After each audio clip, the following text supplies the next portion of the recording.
Hey everyone, I just wanted to do a quick review video, or more of a first impressions video, of my opinion of the Kamvas Pro 16-inch 2.5K resolution screen.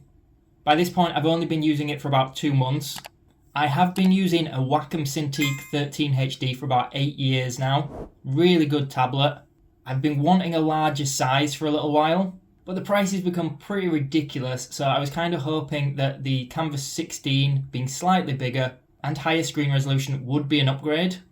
So I will be comparing it a little bit to the Wacom Cintiq.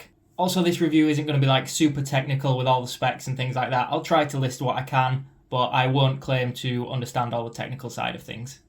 So what's included in the box? We've got the tablet screen itself, the stand, the pen, a pen holder, and a bunch of wires, which we'll talk about in a second, but there's basically 2 different setups with these, as well as the plug, a cloth to clean your screen, a smudge guard, and a quick setup guide.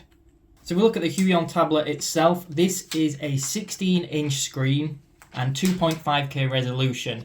This tablet is also available in 1080 or 4K, which I'll talk a little bit about at the end. And the website lists the active area, or the screen size itself, as about 349.6mm by 196.7mm, so 35cm by 20cm. It's just short of 1.3 kilos in weight, so it's pretty light. And the device as a whole, not just the screen, is 436.2mm by 247.3mm and 11.5mm in thickness. It has 145% sRGB rating and 16.7 millions of display colours. Again, I don't claim to understand it all, but there you go. It does have 8 programmable buttons, which are really handy. The stand that comes with it is pretty basic, but honestly it does the job. It's really light. You are a little bit limited to how many sort of angles you can set up with this, but for me again that's not a problem because it has the angle that I want. So this bottom bit here pulls out and you can just hold the tablet on that, and then you've got 2 options at the back where you can push these through and hook them on to some little ridges on the base. So we'll show that a little bit closer up. There are a couple of different ridges or gaps here, so you can get slight variations with these 2 options. I know it's tricky to tell on camera, but hopefully you can sort of tell what kind of angles you're going to be looking at here. Alternatively though, I'm sure you could probably buy a cheap stand for this anyway. But overall I think that's pretty good, especially considering brands like Wacom don't include a stand usually. Moving on to the pen. Anyone who's used a graphics tablet before knows a little bit of the look of these pens. They all look very similar, especially if you have used a Wacom. They're almost identical. I would say the Huion one feels a little bit cheaper made than the Wacom, but it's pretty negligible and doesn't really make much difference. It has an impressive 8,192 levels of pressure and tilt support, but to be honest, most pens have that now and it's way overkill anyway. And it does have a pen holder, which is a nice enough design. It does look a little bit like a speaker, although it would have been cooler if it actually could play music. You can screw the top off this and it holds 10 nibs, so 5 regular and 5 felt. As well as that, it also holds the little tweezer thing that you can use to get the nibs in and out of the pen whenever you want to change them. Again, stuff like this is pretty standard with most tablets of this type. And there you go, you can just pop your pen into the stand and it holds it upright like that, which is actually pretty handy. There is a smudge guard or a glove, whatever you want to call it, and a cloth to clean the screen, but I don't think I really need to say anything about those. And last of all, we have the wires and plug. So there's 2 different setups. One is a 3-in-2 wire, it's called. That's the one that I use just because that's what my PC has ports for. I believe the other wires are USB-C to USB-C and then one that's a power cord. Now I'm just showing you this little sticker that was on the screen that shows you how to set these up. They just plug in, and the one that I had to use, the 3-in-2 wire, it's not ideal. I've heard other YouTubers comment on this because it sticks out quite a lot. So depending on your setup and how OCD you are about wires, this might annoy you a bit. As well as that, the wire is not very long, so I can only just set mine up how I want it. Again, if I had the right port in my PC, I could use these 2 wires instead, which seem a little bit neater to control as well. I would imagine that would be most people's preference. So for any of you guys that have had a Wacom Cintiq 13HD, this is how it looks in comparison. So the actual width of the device isn't actually any bigger, even though the screen is a lot bigger. The length of it, as you can see here, it is longer. Both of these tablets have a number of programmable buttons. You can tell in these photos as well how mucky your screens become as soon as you touch them. I should probably have cleaned them before taking a photo. But yeah, I just wanted to show in comparison. I was worried that I wouldn't have enough space on my desk for a bigger size than my Wacom 13 Cintiq. But as you can see, it doesn't actually use up much more space anyway, other than the extra bit of length. So this Huion tablet is definitely more space efficient because the Wacom Cintiq has quite a huge border and is pretty space wasteful. I wanted to show them both set up on their stands as well. So on the right is how I have my Wacom set up for about 8 years now. And you can see that I could pretty much match that with the Huion. It's still a little bit limited, but the height works absolutely fine for me. Super quick look comparing the pens. They both come with a little holder and stand upright in it. The actual design is very similar on both. As mentioned, I think the Huion one maybe feels a touch cheaper, but overall there really isn't much difference, and it really is just preference on the design. Although I will say that I prefer the end of the pen towards the nib on the Wacom more. It just feels a little bit more sleek. They both have the 2 programmable buttons, which once you get used to using these pens, you won't be able to manage without that. One thing that is different, however, is the Wacom pens have erasers on the back, and the Huion pen doesn't. But to be honest, I have never ever used that, and to be honest, I don't think many artists do, so I would not let that influence your decision. I'm just showing you some pictures on screen now for those of you that want to compare properly. I will say that any pen like this, because of the material, just seems to attract fluff and dust the second you get it out of the box. You'll give up on trying to clean that after a while. I'm not going to go through the Huion setup and calibration because it's all pretty self-explanatory and walks you through it. I will say though, once you're set up, you can hold down the power button on the tablet and you get these options here, which include things like the brightness, contrast, and mainly your screen colors. Honestly, you're going to want to play around with these a little bit when you first get your tablet, otherwise your screen's going to be way over the top saturated. There are a lot of presets. I just tweaked one until it matched my other screen. There are probably more professional ways to calibrate this, but that's not what I did. Once you are set up, you also have this easy to use dashboard that allows you to just hover above the button you wish to change the hotkey for. You can just click on that and type in whatever you want. It's actually really simple to use. You can click along this tab to find the pen itself, where you can change the buttons on the pen there. As well as that, you're going to want to click on this pressure sensitivity adjustment, which gives you some presets here and lets you test your pen on this right hand panel, which we're going to look at in a second. Have a play around in this dashboard though, it's pretty handy and easy to use. Next, I'm going to move on to what I feel was the biggest letdown of the Huion tablet, and that is that extremely light pen strokes on the screen don't seem to get picked up very well. So this is quite an extreme. I'm just balancing the pen in my hand, if you can tell, and I'm just sort of lightly scratching it on the screen. Not many people would ever work this light, but I am really light-handed. So if I show that image on screen of how the canvas looked, you can see it only picked up a few strokes. And I kept trying this over and over again with lots of different experiments. Sometimes it would pick little bits up, but ultimately the lightest pressure would not get picked up on the Huion tablet. And it stood out to me more than anything because I'm used to using a Wacom. So I went back to the dashboard to see if it was picking up the light pen strokes here. And you can see here it unfortunately wasn't. I then set my Wacom up again and tried it in there just to compare. So this is the equivalent in the Wacom dashboard. And again, I'm just balancing the pen against my hand while I scratch the screen. And it did seem to pick up every little stroke no matter how light I went. It's worth remembering I also have a screen protector on the Wacom, so if anything I thought it would struggle a little bit more. I played around with all the settings, the different pressure types on both tablets, and it didn't make any difference. So again, if I do that experiment with the Wacom, I know that the footage is quite difficult to see, but you can tell here that it's picking up the strokes a lot easier than it was on the Huion. Quick comparison between the two there.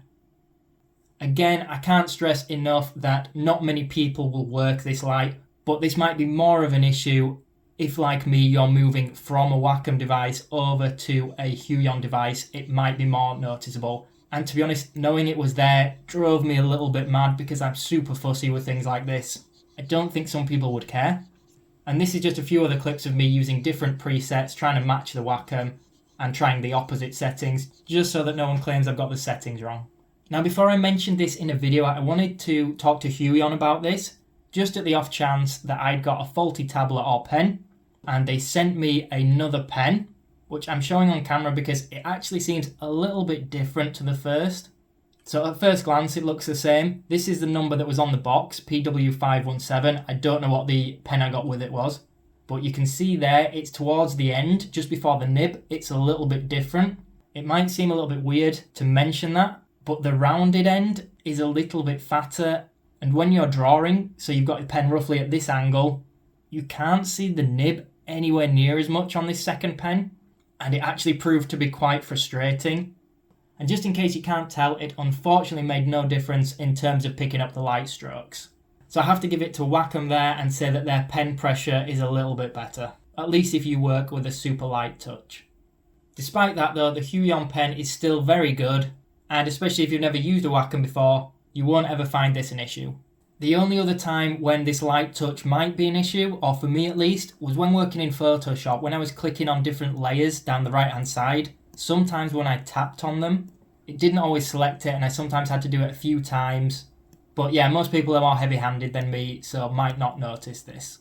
So before I forget, one other thing I wanted to mention was, although the screen is 2.5K, which is very high resolution, compared to my other screens, it does seem to have a fuzzy, almost grainy texture to it. You get used to it and you forget about it, but I did notice, especially on a white canvas, it bothered me a little bit to begin with, to say it's such a high resolution. Super difficult to show on camera, and probably just related to whatever the screen is made out of.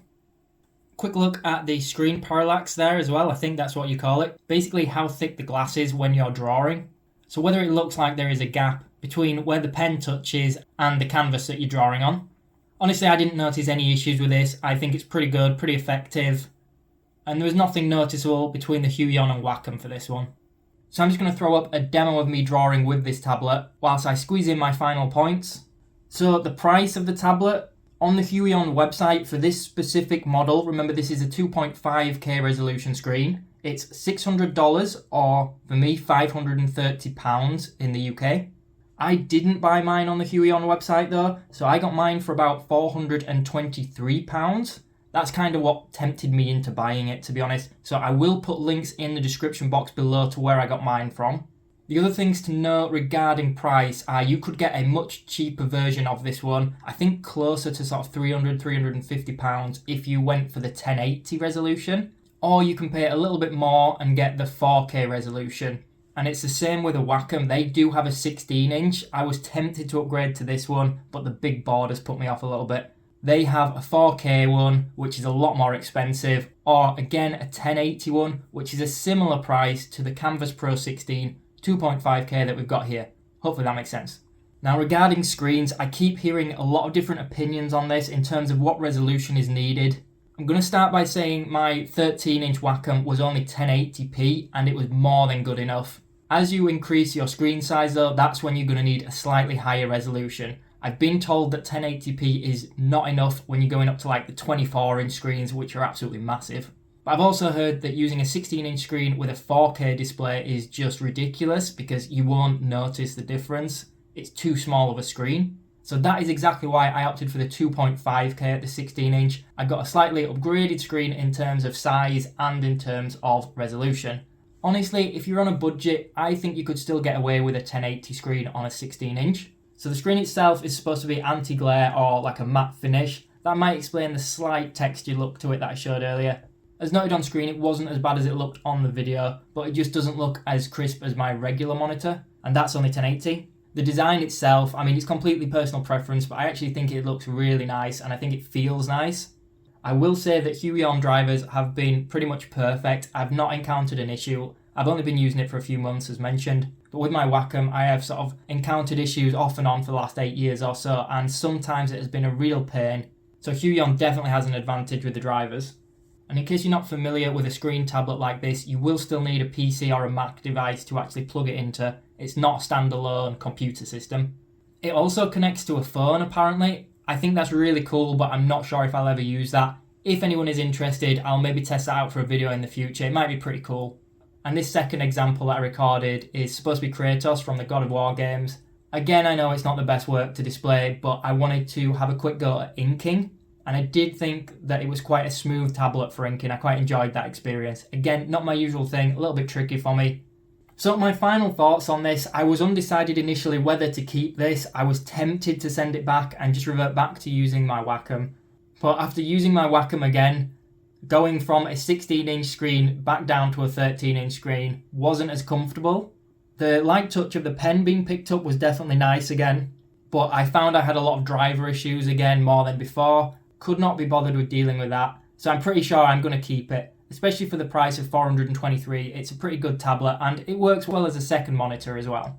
So is it an upgrade from what I had before? Well, the screen size is bigger, which is really nice. It doesn't seem to use up much more space.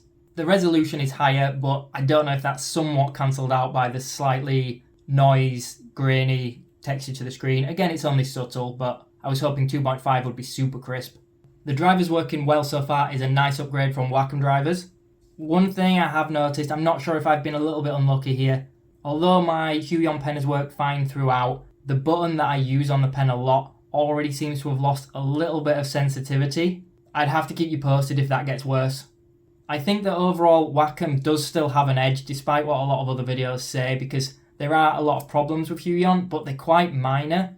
Some bits are an upgrade, some bits maybe a little bit of a downgrade, but you have to remember it's a lot cheaper as well.